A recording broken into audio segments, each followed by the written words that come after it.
This is Ukraine's finest hour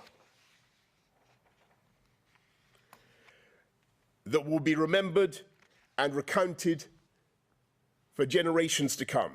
Your children and your grandchildren will say that Ukrainians taught the world that the brute force of an aggressor counts for nothing against the moral force of a people determined to be free.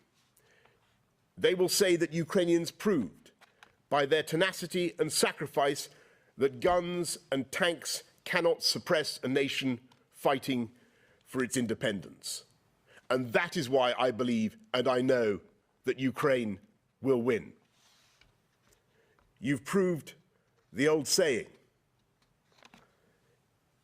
It's not the size of the dog in the fight, it's the size of the fight in the dog. And, which is an old English saying, I don't know how well that translates into Ukrainian, but you get what I'm trying to say. Day after day, missiles and bombs continue to rain on the innocent people of Ukraine. And in the south and the east of your wonderful country, Putin continues with his grotesque and illegal campaign to take and hold Ukrainian soil.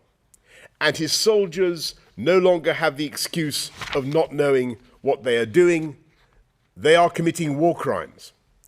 And their atrocities emerge wherever they are forced to retreat, as we've seen at Bucha, at Irpin, at Hostomel, and many other places. And we in the UK will do whatever we can to hold them to account for these war crimes. And in this moment of uncertainty, of continuing fear and doubt about the future, I have one message for you today. Ukraine will win. Ukraine will be free. You have exploded the myth of Putin's invincibility, and you've written one of the most glorious chapters in military history and in the life of your country.